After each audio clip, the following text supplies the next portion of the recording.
All right. What's going on, everybody? Good afternoon, good morning, good evening for some. Happy Father's Day. Seeing everybody here. The first Sunday stream. We're gonna try this new day period out. Yeah, what's going on, David? Let's see. What's up, Rich?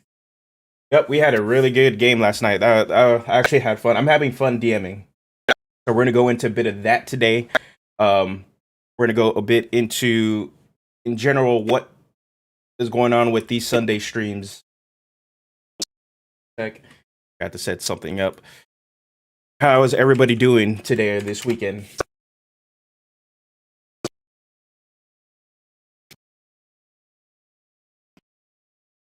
Started with this. All right, so this is. Oh, thank you.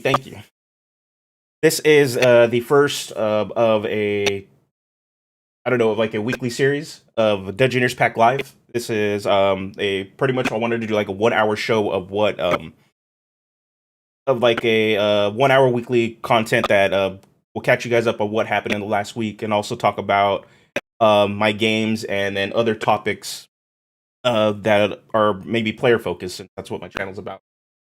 So it's a 1 hour stream. We catch up on all the latest in 5th edition news, and then also any other topics. So what does that mean for future streams for Dungeoneers Pack? This one will be the weekly stream, but in terms of like the video game stuff I was doing Friday nights or other like character builds stuff, that those will pop up whenever.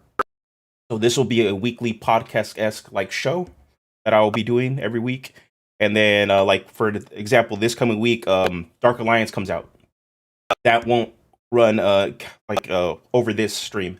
What will happen is I'll probably do a separate stream just for that throughout the week, and then you can still guarantee that this stream will be up on Sunday.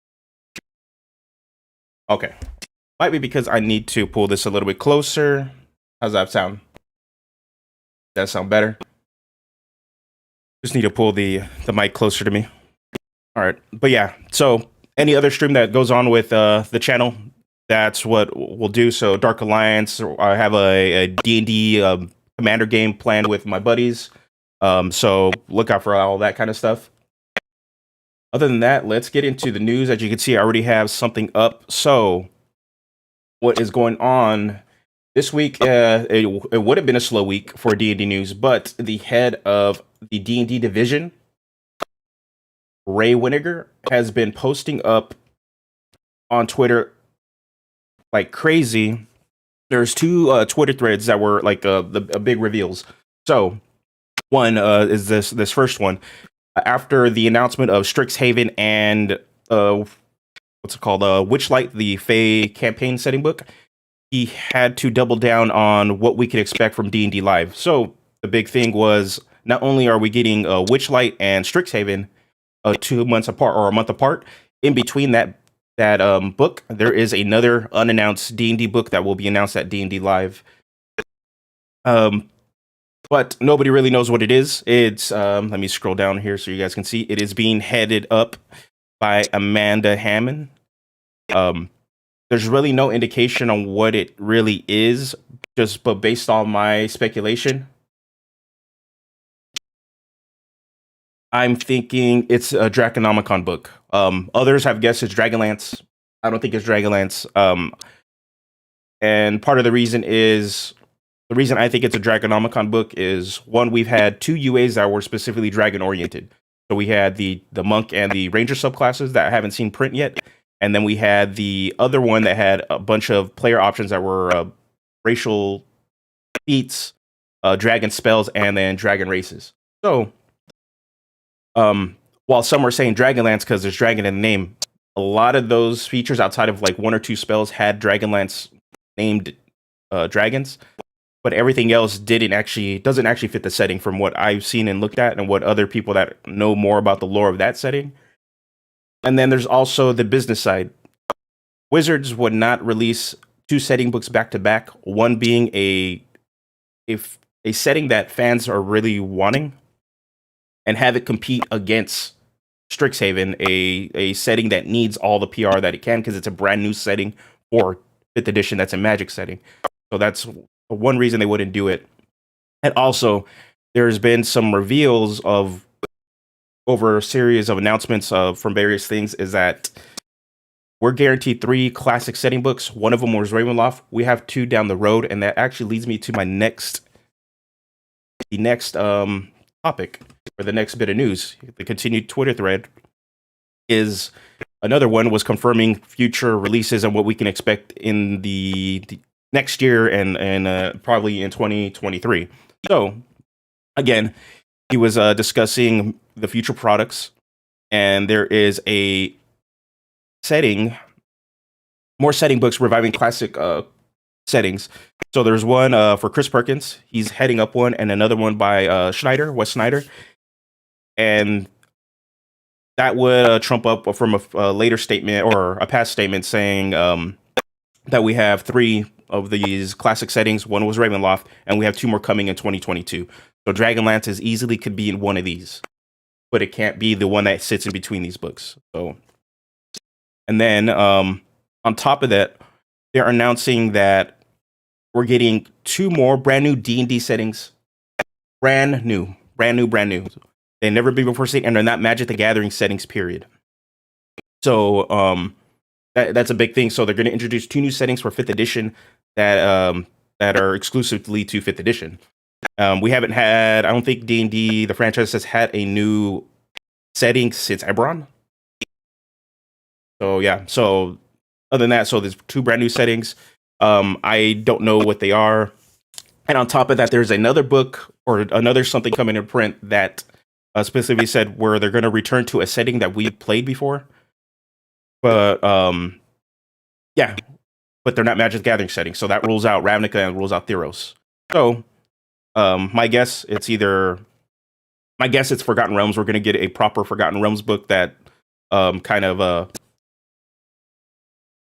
does a better job of representing the setting than Sword Coast Adventures guy did. Another guess maybe is Eberron, but with Keith Baker making money after money after money after money on DM's Guild with his own stuff on there supporting Eberron, I don't think Wizards would need to have him make another Eberron book. It'd be cool. I love Eberron, but I don't think so. But I'm seeing some people in the chat. They want Spelljammer. Everybody wants Spelljammer. It's a meme at this point. But yeah, it's gonna be interesting. And that leads me to the question of the week. And as I'm pulling this up, go ahead and let me know what other settings you guys want to see.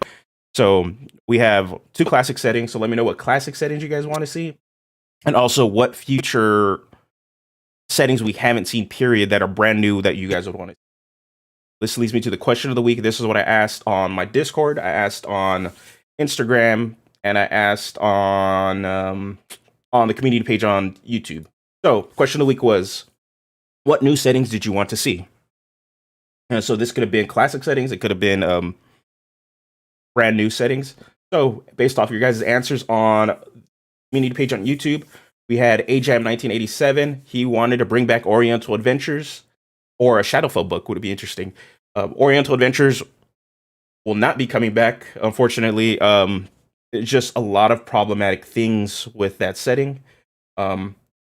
I think if they hired the right people, they could get this book done. But I think they're going to feel it's not worth the trouble. Shadowfell book would be cool, but since we have Ravenloft, they kind of occupy the same space. And then there is a lot of people requesting a Wild West setting. A Wild West fantasy setting would be pretty sweet. So we had what is it? 7 Shoguns said this. Mika Morris and Thunderwolf all said a Wild West setting.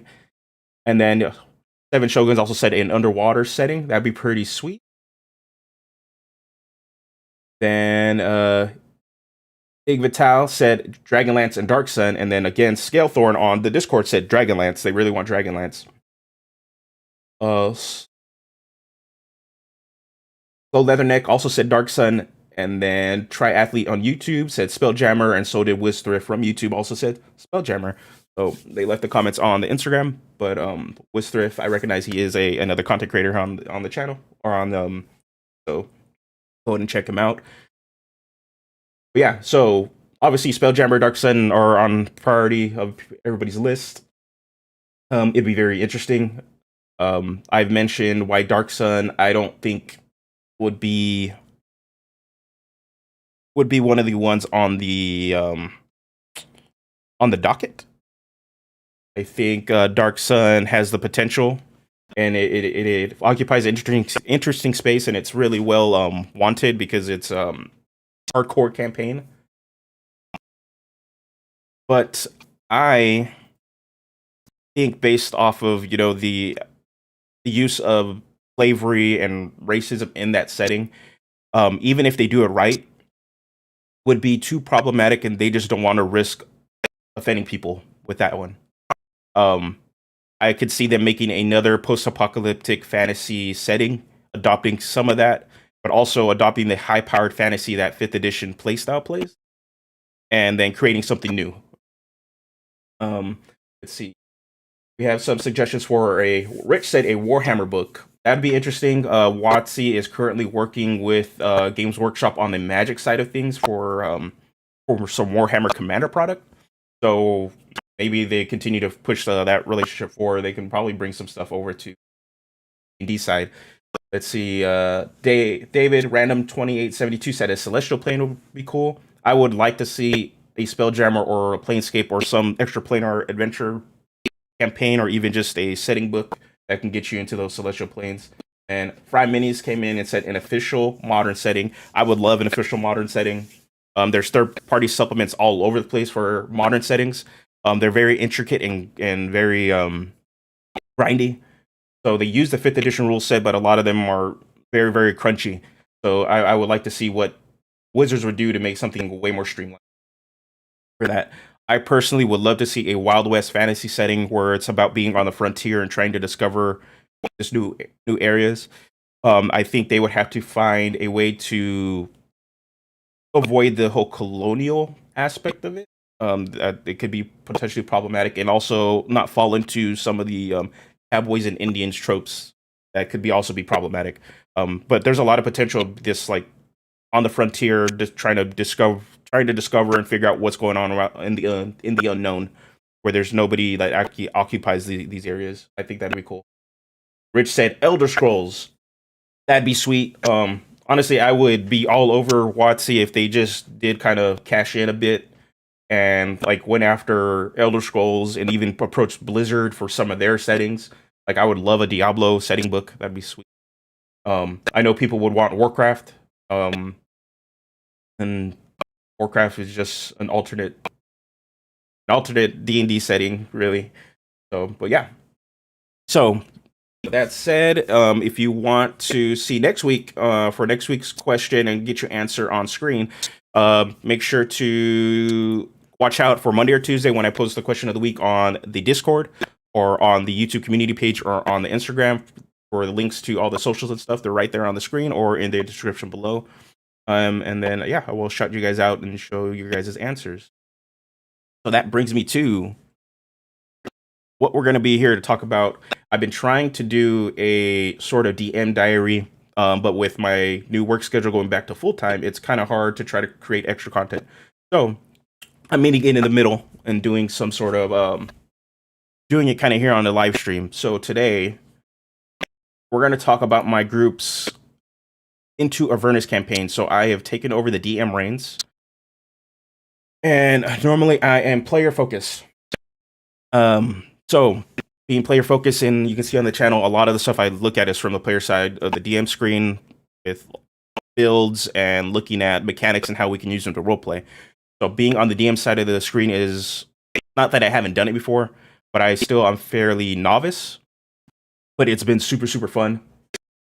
But we're still getting some answers for the settings. Fable would be pretty sweet. And then a setting inspired by hot weather and climate. A natural disaster focus setting would be pretty sweet. I think if they did Zendikar for Magic the Gathering, that would actually fill that niche. There's some stuff in that setting that deals with a lot of like a shifting Earth and a shifting planet and that creates a lot of natural disasters. That'd be one thing. Okay, so back to this. So Descent into Avernus is my first real hard attempt at running a full campaign for my group. I am by no means an expert at DMing.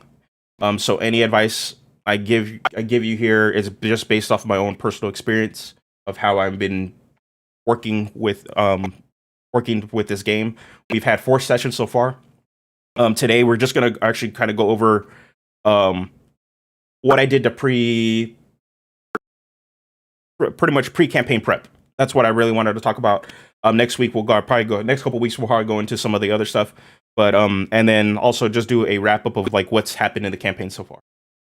But again, I'm no expert at DMing. I'm fairly novice. My initial goal is to, through sharing this stuff with you guys, is also become a better DM, but also encourage those that are pretty much like me that have been on the player side of the DM screen, haven't been really too.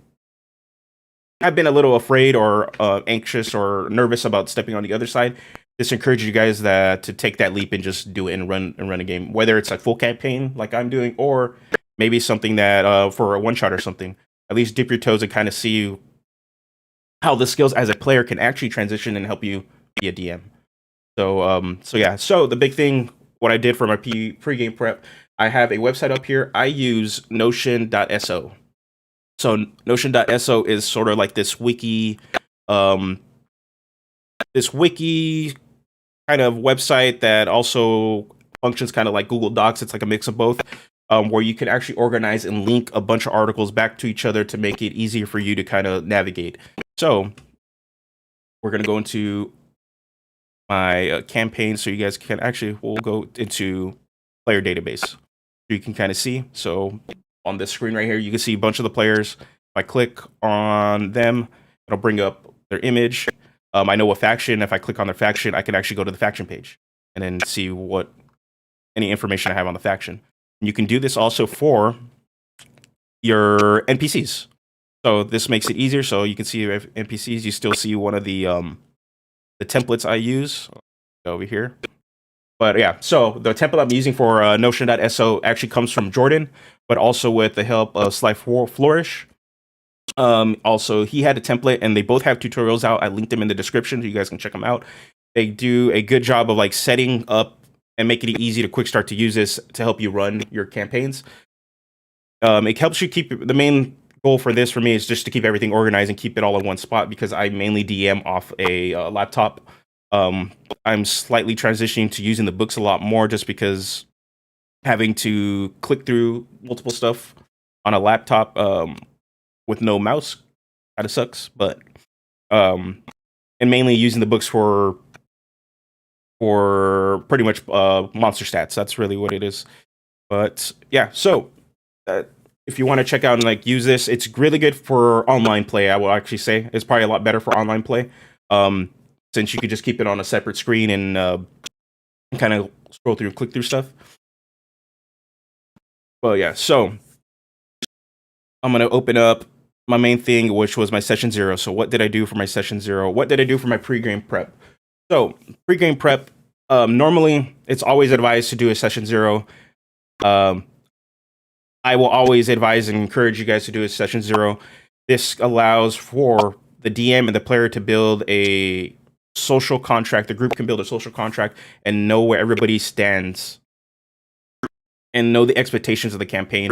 The DM could gauge what the players want to do, and also the DM can also inform the players what they want to do with the campaign and somehow compromise and gives the opportunity for the DM and players to kind of see if this is going to be a good fit. Reason I didn't do a session 0, like a true session 0, and I don't advise doing this all the time. I've been playing with my play group since, I want to say, Princess of Apocalypse came out. So we didn't run that campaign, but when that was released, that's how long my group has been playing. So we built a social contract, and we're at a point now where we kind of just know what limits and stuff we can push. We know if somebody wants to play an evil character, we know how to handle it. And that's really what it comes down to. It's building a sense of trust and understanding. To the point where, for us, it got to the point where we don't really have to speak on it. We just kind of know it's like, okay, well, I know if I'm going to play this kind of character, I can't push so far because it will upset somebody else. So what I did to establish and make sure that we could jump into it was I had my players create their characters ahead of time. So either through like little mini one-on-ones where they just showed me their stats and kind of gave me a basic idea, a rundown of the character. That's what I did for that.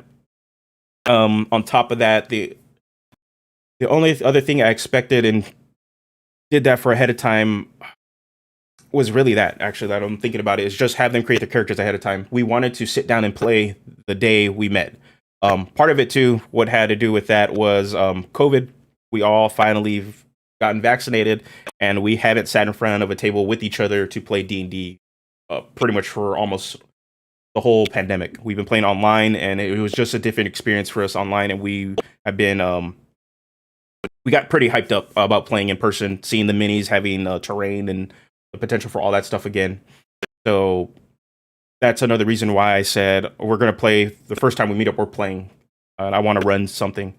And also because as my group, I know how we are.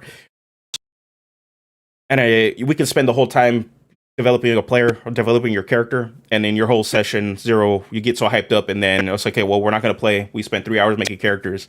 And okay, time to go home. I didn't want to do that. I wanted to jump right in and pretty much use that hype to get right into the game and have people like really, really just encouraged to play, and which it's helped out. I will say my players a lot more. My group has gotten a lot more roleplay in with their characters based off of that. My group has tended to be a lot more combat heavy, combat focused. So seeing them actually roleplay a lot more than what we normally do, it's been awesome. All right, so after all the characters have been created, and I kind of got the basic backstory, I didn't ask too much. The one caveat I did ask was for them to pick a faction that they belong to. So they had to either be part of the Flaming Fist, Order of the Gauntlet, or the Hell Riders. Each of those factions play a very important role in Descending to Avernus. Hell Riders being one of the more important ones. Funny thing is, only one of my players picked Hell Riders. Everybody picked Order of the Gauntlet and Flaming Fist. Order of the Gauntlet, I believe, mainly it's since a lot of the players from previous games we played in Forgotten Realms, they're really familiar with Order of the Gauntlet. They've had characters from that faction before, so it's just easy for them to kind of lean into it. Flaming Fist, on the other hand, they're more of the neutral, not good, not bad. So a lot of my neutral characters fit into there, so they picked that. And my brother is the only one that picked Hell Riders. But that actually links into some stuff for his backstory that I will get to later when it pops up. So after that, we finally met session 0/1. What did I establish and what did I want to set the ground rules for? My homebrew rules, there was only 2 main ones. One was, I call it critical damage plus. And for those that are in the Discord, I have a section on there, a channel called, hold up, I want to get the name right so you guys can actually pull this up if you guys are in there. It is called Campaign Diary. I'll probably change the name of it, but it's Campaign Diary right now. And there's a section on my homebrew rules that I use for the campaign. The first one is critical damage plus. We played with this in our last campaign. But the basic idea, we wanted to improve critical damage. Critical damage doesn't always feel good. Yeah, you get to roll double your die, but sometimes you roll 2 1s. Or sometimes you roll a 1 and then you roll a 5. It just doesn't feel good when for critical damage when it should be. So the basic idea is your first die roll that you roll for any sort of damage or cantrip, the first die is maximize, and then any additional dice have to be rolled as normal. So what does that do? So for example, if you have a firebolt at level 5, at level 5 firebolt, you can roll 2 d10s. Well, instead, one of those d10s will maximize, the other 10 you just roll as normal, and then you still roll an additional 2 d10s because it's a crit. So what that does is make sure that you have a baseline of like full damage, but it doesn't apply to the spells level 1 or up spells or sneak attack and smite, because we did play with sneak attack and smite getting maximized, and obviously the paladin player from our previous game just wrecked on it. Yeah, spell attacks and cantrips, no, just because the main thing for that was it became balancing issues. Those things would make everybody would just want to play a spellcaster. So I still want to encourage people to play melee, to play martial classes, because that was the big thing. Like I don't want to double the I don't want to maximize damage on a spell. So it's mainly of a level 1 spell or higher. Those will just get doubled. And that's why it's the same thing for sneak attack and smite. Those just get doubled because those are, for me, it's like those are additional things, and those are already more powerful than the baseline attacks. So one, to not detract from the martials, and to still make crits feel good. I can honestly say, like, rolling a bunch of damage on a guiding bolt is still always going to be better than somebody critting with a short sword. You know? So there's that. But also, this rule applies to my monsters. So any enemy they face, it's the exact same thing. So it's happened already. We've had 4 sessions. This has popped up where I've crit against my players, and it's just as it is. This, for our group, it brings up the lethality of the enemies. My group, I've mentioned this before, either on Discord or in other offhand comments I made with other people I've talked to. My group tends to play superhuman D&D. We're very casual with a lot of the stuff, so all components, keeping track of your arrows and all that stuff. We tend to just hand wave it.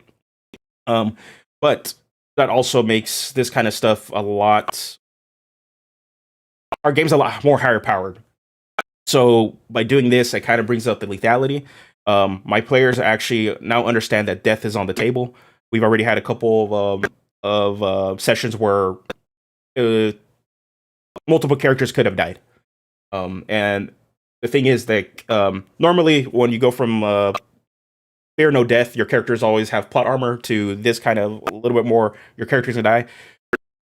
And they're not used to it. The players can feel a bit turned off. I'm fortunate that my players are actually enjoying this. They kind of laugh and see, like, oh crap, my character's gonna die, or oh crap, this person's gonna die. They need to move into action to do something, and then there's just a bunch of jokes and a bunch of hard time given to the person that's going down. Normally, from what I've seen, most of the people that are going down are either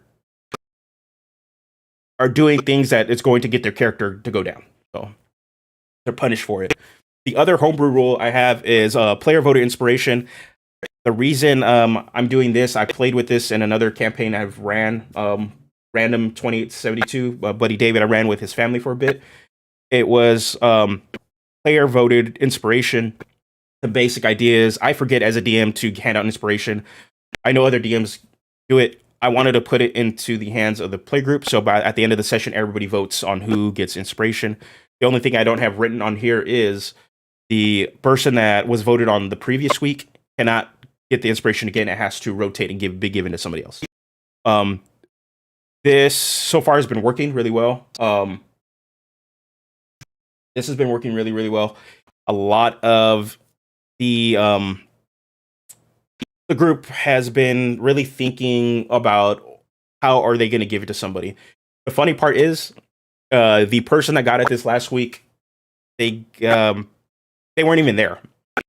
So I run with 7 people, almost 8 people, I think, in the group at times, and the person that got the inspiration didn't have it, or he wasn't there physically. He was out of town for the weekend, but his character, they felt, did more when he was gone than while he was there. That was their reasoning, and it's because they needed some really big heals, and then we contacted the player, and he said, "Yeah, I have 3 slots. Please heal them all." What happened? Oh, what's going on, Major? Thank you for joining. We are just going over my pregame prep and session 0 for Descent into Avernus. That is what we're doing today. Other than that, other things that I wanted to set in stone for the social contract was attendance. It's not that my group has a problem with attendance. It's just sometimes stuff happens last minute, or a player decides that they don't want to show up. I just like having awareness ahead of time, so I can scale the game to the group. So that's the only reason why. Other than that, yeah, it is rich. It's a lot. Even as a person who doesn't DM a lot, it's the only thing I'm finding challenging from having that many players is the fact that not everybody is going to be active at a certain point, and they're not active right now because I'm running it clean from the book, and it's until I really get them into hell. I think I'm going to change that up a little bit. That's the only thing I'm seeing with this many players is that they have to specialize in a role. So normally in a I will say this, normally if you have like 3 or 4 players, like the average size of D&D, it's very easy for your characters to flex and specialize in multiple roles. 5th edition is very lenient with that. But when you have these higher count groups, they have to specialize in a specific role so that they have the opportunity to shine. So with that said, I'm actually going to bring up my party, and I'll actually go over them a little bit. So first I have up is Alar. He is ASMR fighter. They just hit level 3, so he is also a rune knight. The main goal for this character, mechanically, he wants to be super defensive and be in the middle of things. So again, he's very combat oriented, but he's also more tanky and defensive. With the rune knight, I'm gonna see how this player changes their playstyle. It'll be pretty interesting. Jeb Stone, Gentle Smash. He is a College of Creation dwarf bard. He was one of the ones missing last night, but he is the only proper healer in the group. So he's the only one that has access to healing magic in the group. And he's probably going to play more of the support. The funny thing is, the way that this person's been playing, they tend to be in the fight. So I'm leaning heavily on being a dwarf. So the build's interesting. He's using a battle axe to fight, and he's been hitting. So I think it's more of a strength build, and it's the character's interesting. It's been funny.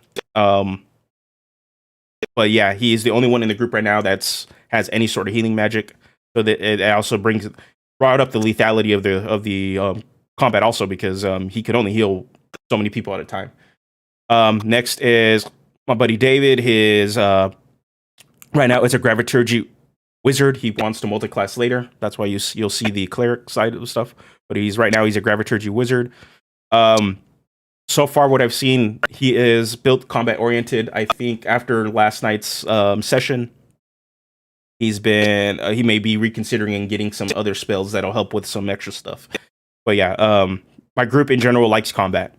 They roleplay. They've been roleplaying a lot more. A lot of them like to roleplay, but they're combat oriented. So he has a lot of fire or a lot of ice spells and stuff that's going on with him. Then we have a Fiend Patron Warlock. We made some changes so that he doesn't use fire damage. He relies on cold damage. And then a lot of the reason for that was because we're going to hell. But this also ties into his patron. I believe it was Levestis. I have to reconfirm. But yeah, there's one. So once you get into hell, there's going to be a lot of fun stuff we're going to be doing with him that he could expect. But yeah, Warlocks, they are the blaster focused class.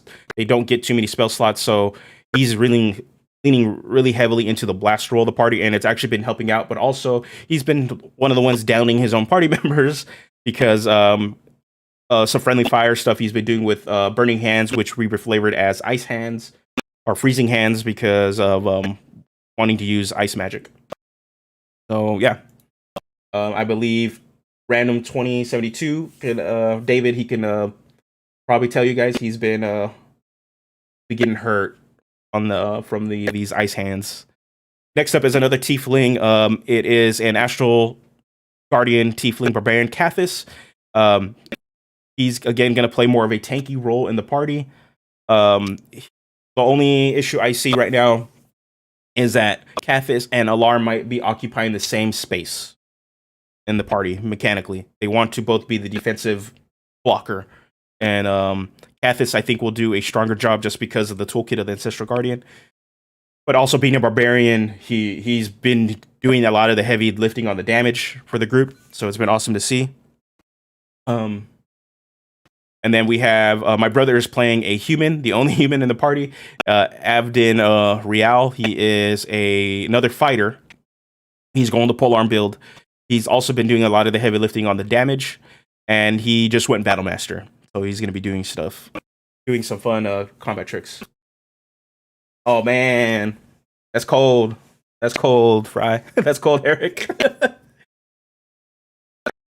And then we got a new party member. A friend just joined into the game. He actually brought in a Circle of Stars druid, but he wasn't really connecting with the character. I'm going to go more into that in a future stream about player expectations and connecting with the character and what as a DM and what as a player you could do to talk about fixing that so that you have a fun time in the game. What's going on, Mika? We're just going over my Avernus campaign right now, introducing the characters before I jump into some of the other stuff. So what I did was he brought in a new character. He brought in a Goblin Arcane Trickster Rogue. This has been a boon for the party. He actually went down this last game, but the party needed somebody that could be a Dungeoneer. Really, they needed a trap bust. They needed somebody that could actually start picking locks and stuff. Because as you can see with 2 fighters and a barbarian, these guys were going to be smashing doors, and they might need somebody that's a little bit more nuanced and a little bit more sneaky to get around. When he was trying to figure out a new character to play. The big thing was I did recommend that the party needed some sort of tool guy. And I told him he could have did Artificer. It's just a lot for a player that's just getting back into the game to kind of figure out what to do. So I said, Rogue is probably your best bet. Rogue has a really solid tool class, so he went with that. Developed a character, and he's having way more fun now after one session playing this new character. Now that he has spells, we'll see what happens. Again, in a future stream, I will go over player expectations and how to meet in the middle as a DM and as a player on wanting to trade out characters in the campaign. I'll probably do that in a couple streams down the line. And David should have magnified gravity on his new character, then enter his third character. Oh, well, I'll go over the sessions, have they gone so far, and explain what David's referencing. All right. So other than that's the cast. It's a lot of people. Actually, I skipped over one. They got a pet. They also have a pet wolf, and that's from the adventure we ran. Random 2872. My buddy David, he named it Gomork. I don't know why, but yeah. So they have a wolf that I'm using the sidekick rules for. So it is a wolf with a wolf base stats, but it's also a level 1 warrior. Just a reminder I'll send a reminder to them. They need to level him up to level 2. So, okay. So that's the cast of characters. What did I actually run on my session 0 for this game? So I ran an adventure called Fall of Elturel. The big thing I've had noticed when reading up and looking at Pregame Prep and just kind of reading up on Descendant to Avernus. The biggest thing I saw for the intro is everybody felt the intro, for the lack of a better word, sucked. Like, it just wasn't strong. It didn't capture the people into the game. It didn't make the stakes feel that high. They kind of just know this passing event. A little spoilers for those that haven't played Descendant of Avernus. The opening in the book itself, Elturel is a city that is supposedly protected by this holy second sun, and the sun pretty much turns dark and pulls the city into the first level of hell, Avernus, and that happens off screen. So the players are originally supposed to start at the gates of Baldur's Gate trying to get in. They know about this event that happened. But other than that, like that's it. Like they have there's no reason for them to care that this other city that's pretty much a couple days journey away is just gone, and then there's refugees. They have no care for these refugees. They themselves are just trying to get in. So I ran Fall of Elturel. So what does that do? That is done by it is written by Justice Armin. And then I want to get the other guy's name right, and Anthony Joyce. So I ran their intro into Avernus, and this actually puts the players in Elturel at the time that this all goes down. They will experience it firsthand. that the city is zapped in front of their eyes. I highly recommend it. It was actually super fun. If you're looking for it, I have an affiliate link in the description. If you're going to play Avernus, this was recommended by Slyflourish on his guide, which I have a link to that guide in the description, and also DM Dave. I have a link to his guide for Descendant of Avernus in the description. Also, if you guys plan on running this campaign, they all recommended this campaign, so I ran it, and it's right on the money. It puts the players right where they need to be to actually understand and see Elturel get whisked away into hell firsthand, and also builds a connection to the people that are in Elturel, and also makes the stakes actually feel personal. That is also why I had the group choose between the Flaming Fist, Order of the Gauntlet, or Hell Riders, because they are the 3 factions at the beginning of this adventure that are summoned, and they are all actors representatives of that group. Normally, if it was you're just running it out of the book, they just make whatever character they want to make, background, whatever. Hopefully, they just tied into the game, and then you're off. So, but having them be one of these factions and having have personal stakes on top of everything that's going on and their own backstories makes the campaign a lot more personal to their characters. So now they want to know all of the characters outside of Egan. He's the brand new character. Want to know why this happened. They have no clue yet, so that's kind of where we're at. Again, highly recommend this intro. I don't want to do a full on spoiler of the adventure I ran for those that still want to run it, but it does set up that fall, gives you nice connections between the people in Elturel, and lets you kind of develop that relationship. So when you get to the gate, and at the front of Baldur's Gate, and see all these refugees from Elturel, your characters, the players, can actually feel their frustration and also their fear. Mika Morris, I'm planning to run a combination of Waterdeep, Dragon Heist, and Descendant of Avernus at some point. I actually I recommend it. When you look at the Descendant of Avernus book, I think there's a section in there that can kind of connect you into Waterdeep and kind of connect those adventures. It's very easy. You can just transition. Even then, if you do the Waterdeep, because this Dragon Heist ends at level 5-ish? And Descendant of Avernus takes them to hell immediately at level 5. I've seen some recommendations too for starting Descendant of Avernus at level 5 and just head them straight to hell. So I've seen some of those too. My group, since they're playing brand new characters, I started them at level 1 and wanted to slowly get them into there. But also to each their own. If you have a super experienced party that isn't going to be playing new classes, they're kind of familiar with everything, and bam, I recommend starting at level 5, just going straight to hell. And that's pretty much a lot of my pre-campaign prep. It was mainly having them build the characters ahead of time,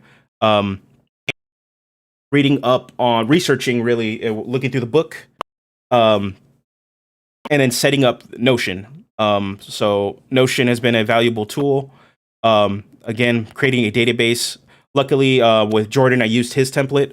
Jordan, PH is Silent, is another content creator here, a big content creator on YouTube for D&D lore. He set up a template. I copied it, changed a couple things to fit it more from what I need. But yeah, setting this up you don't always need to. And it could lead to over preparing, which I will get to actually in the next stream. But yeah, that's really what it is. And as you can see, I have a lot of too many notes. But setting up a good base for pre-campaign to kind of keep yourself organized, I highly recommend. Do it in any way you need to. I need digital tools for players doing at the table. Pen, paper is still fine. And then really comes down to setting up on your session 0, or for my case, session 0.5 or session 0.5, really to establish your boundaries with your group. I didn't really have to. We've been playing for a while. But the big thing is homebrew rules. You want to run it past them. Stuff like attendance, if that is an issue with your group, talk to them, run it past them. for me, all it was just letting me know ahead of time so I can scale the combat and scale for the amount of people, and also let them know when I will cancel a session if we don't have enough people to play. So with 7 to 8 people that we're playing with, if 2 of them are missing, we're still running. But as soon as it gets to the point where we're missing 3, and up, we will cancel. So that's all I establish. And other than that, yeah. So let's get into a recap of what's going on with the campaign on this last 10 minutes of the stream, or last 10 to 15 minutes. So I started them in there might be some spoilers actually. Started them in Elturel. The group from their different factions follow Flaming Fist. We had Order of the Gauntlet, and we had Hell Riders. We have a single Hell Rider. They were summoned to Elturel to go search for a joint mission. Excuse me, a joint mission to hunt down Cult of the Dragon. They had been attacking and a lot of places in Baldur's Gate and a lot of the neighboring cities, pretty much trying to build up a treasure hoard to bring back Tiamat. So this in the timeline, you can also link this into the Dragon Queen adventure. So after exiting Elturel, they venture off into the Elturgard Forest. After a series of encounters getting there, they make it into the forest. They discover while they're in the forest that the Cult of the Dead 3 has taken over this Cult of the Dragon stronghold. So naturally, my group that is all combat oriented, they pretty much just go straight in and annihilate every cult member there. I didn't balance it for their party size. But I just wanted to kind of get them in. It still was kind of a tough fight. A couple of them did get close to going down. So level 1s, boom, got rid of it. On this adventure, this is where they met their Wolf Gamork. And fun caveat, Winker almost killed off Gamork before they even had the chance of getting him as a pet. So they clear out this the Cult of the Dragon den that's been infested with Cult of the Dead 3. Find some the Cult of Dragon paraphernalia they can turn it for gold. Then they exit, go back, and as they venture back into Elturel, they see that Elturel and the Guardian, or the Companion, which is the second sun that is on top of Elturel, turns black, chains spit out and connect to the earth under Elturel and rip it straight into Avernus. So they saw it firsthand. Following session, we go into session 1. They find themselves at the gate to Baldur's Gate. And they're seeing a bunch of refugees trying to get in. Flaming Fists are not allowing people to get in. Luckily, Cathis and Croesus both are Flaming Fist members. They see an old friend that they served time with guarding. He informs them that they need to go see Captain Zaj, who is in charge of the Flaming Fists in Baldur's Gate right now, because the Grand Duke is missing. So they talk to him. He informs the group Cult of the Dead 3 has been pretty much murdering people left and right in Baldur's Gate. They can't take care of it because they have to handle the refugee crisis. So simple. I pay you. You take care of them. I let you into the city, and everything's good. Players get in. Then they follow their lead. Zaja mentions that they need to go to a tavern. They have a connection there that will help them figure out where their stronghold is. From the previous session, there was a note found on one of the Cult of the Dragon that also pointed them in the same direction. So what ends up happening is, before they go directly to the base of the Cult of the Dead 3, instead, Winker decides to go see his debt collector that he needs to go pay his debt off to. He goes there, which forces the party to go into tavern. So what ends up happening in the tavern? After Winker deals with his paying off debt, he meets them all at the tavern. They meet up with Tarina, which is Captain Zaj's connection there. She informs them, I will give you the information, but you need to take care of these guys that have been harassing me, these pirates that have been coming in on the dot every week. Party waits, they hang out in the tavern. Boom. Like clockwork, the pirates show up. This fight, I didn't expect it to go the way it did. So the fight starts with the group of pirates. I was gonna do a theater of the mind. There was about 7 of them. Show up, right, kind of clumped in. Winker, mind you, he is a wizard, puts himself in the middle of them with the expectation of thunder waving or something to kind of blow them all down. Unfortunately, at the time we had a druid. This was Egan's first character. Show up and just immediately start popping shots off. What ends up happening is it initiates combat. Before they can do anything, the druid that we had at the time missed every attack, so they started off already on the wrong foot. Our wizard's in the center of 7 enemies. So, and he rolled low on the initiative. So, what ends up happening is our warlock had a higher initiative than most of the pirates, positions himself, sees an opportunity, doesn't really have a connection with the rest of the party members yet. He is playing it off that he's a very selfish kind of character. Burning hands, aka freezing hands, the entire enemy pact, taking out most of them. At the same time, after Winker had got a couple shots laid into him, puts our wizard down. So a lot of friendly fire. What ends up happening is it's kind of a rinse and repeat. Another member of the party gets close, attempting to fight, or the enemies push up. Our warlock does the same thing, burning hands them and puts them down and puts another party member down. Then whoever was left standing pushes back and puts pressure on the warlock, and the warlock goes down. The pirate captain at this point is already on his own, seeing that his whole crew is out.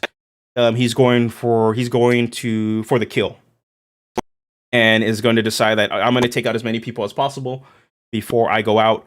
So what he ends up doing is leaving both the warlock, who is already now down, and leaving our druid at the time down, leaving them at 1 death saving throw each. Luckily, after that last attack happened, Avden, the fighter, comes in and annihilates and kills the captain. But now the party's in a pinch. They have to. I'm still rolling on a initiative order. They need to act and figure out the healing. Luckily, the druid, who is no longer with the party, mind you, made their saves, and they ended up healing the warlock, to get him back up. So mainly, I did this. The fight was written and ran it as it was in the book.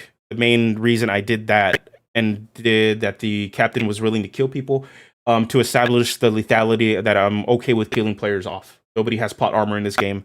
If your character dies and the enemies and the dice decide that that's going to happen, it's going to happen. But since we're dealing with extra planar things, death isn't the only thing left.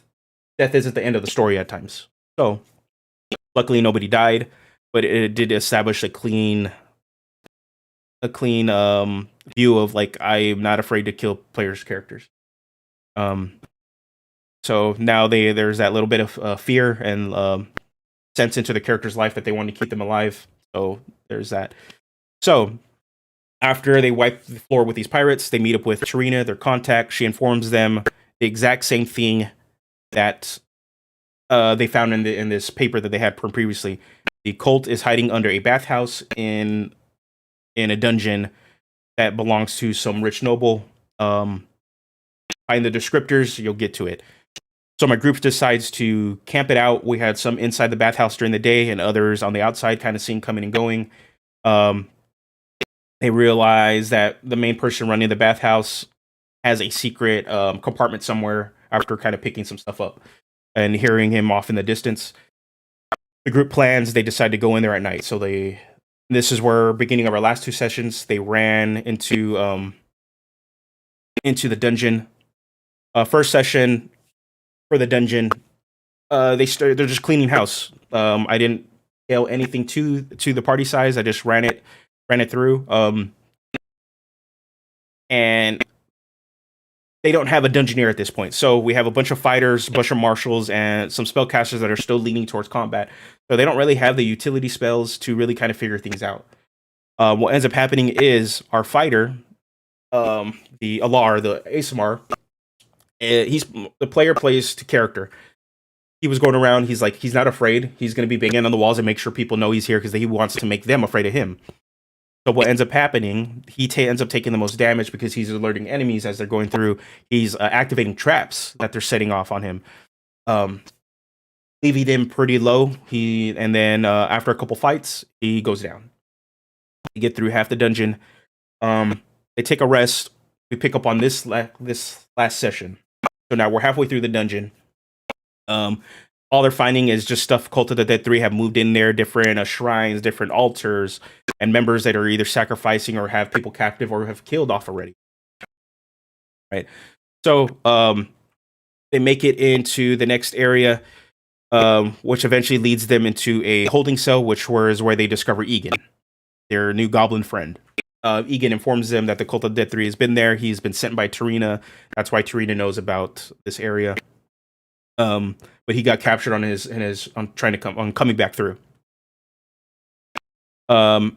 After kind of ignoring him because he's a goblin, eventually Abden steps up and then informs him, hey, he's a person that needs help.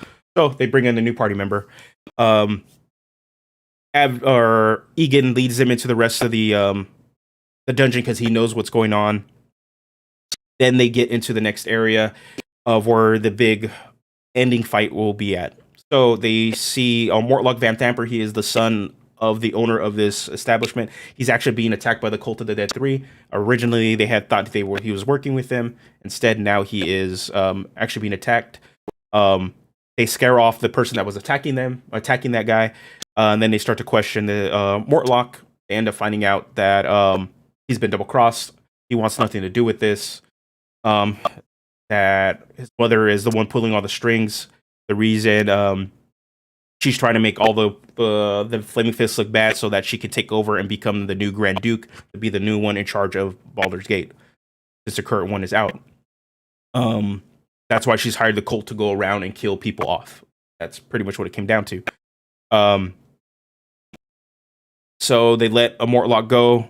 Mortlock just warns them if they plan on attacking his mother directly that they need leverage, that his youngest brother is the favorite, and he tells them to go to the Lowlight Tavern, which we'll go into in the next session, to go take him out, or to pretty much do what they need to do to have leverage on his mother. So that leads us to the last fight. So now there was this. I didn't think it was a souped up guy. It was literally one person versus 6 people at the time. I didn't think it was going to be that big, hard of a fight. They're level 2. They have more actions and abilities than one person. This fight was tough for them. It could have been tougher if I did probably add a couple more enemies, but it was a tough fight for them. So this enemy had a reaction that allowed them to pretty diminish any damage that would be dealt to them. So Egan opens up the fight with a crit, and then I activate this ability, and that crit turns to nothing. And they were kind of thrown off. I don't know if they thought I was cheating, but it was as written in the book. He only had 3 times to use it. On top of that, this enemy had 3 abilities they can use as an action, which was a stun ability and then 2 weapon attacks with daggers. Daggers normally only a d4 worth of damage. They're not worth a lot. But he also had an aura of murder, which allowed that if anybody that didn't have resistance or invulnerability to piercing damage, they had vulnerability to it, which doubled the damage. So what ends up happening is this enemy, I was able to keep stunning my fighters for a couple of rounds, and then pretty much taking down the barbarian because he was out of rage charges at that time also. Then I started moving down to the lower level guy, or the spellcasters, and I managed to take down Egan, the rogue, only leaving pretty much 2 spellcasters and then 2 fighters. Luckily, the dice were rolling in their favor towards the end, and I started rolling bad and missing everything, and they ended up cleaning them up after that. But I would say my learning experience from that actual fight was, even if it's one enemy, as long as they can have the action economy to keep up with the party, and a party of that size, you will be okay. He had the hit points to stay alive. I didn't alter anything, and he had the action economy to actually keep up and fight with them. Now, if he would have had also legendary actions on top of this, I think this would have resulted in a TPK, and this is one enemy. So, again, they're level 2, so they don't have as much hit points. Now that they're level 3, it might be a little different, but that's one thing to keep in mind, and I learned really DMing this, is that as long as the enemies have an action economy to keep up with the party, whether it's one or whether it's or multiple enemies, you balancing should be okay. In terms of actual enemy balance, that's another thing to consider, but yeah. I started to pick up a hitchhiker once, but he had an aura of murder, so I took it off. Aura murder in this campaign has been pretty rough. So it's making the enemies a little deadlier, but it's been conditioning the group to really play their combat-oriented guys and change a little bit of their strategy and how they approach combat. Since we're used to playing Superman D&D, where it's not that they have plot armor, it's just we can mow down most of the enemies. So yeah, that is my descent into Avernus so far. Next week I will do a better job of doing the recap and kind of get more into the details. I didn't want to do too much of the spoilers, but if you guys are okay with spoilers, just let me know either in the comments on this VOD or right now in the chat. And then next week I will recap what happened on the session where they start to investigate the Lowlight Tavern and what happens on the fallout of that. Other than that, next week I will probably, let me see what we're going to discuss. Next week we will discuss, we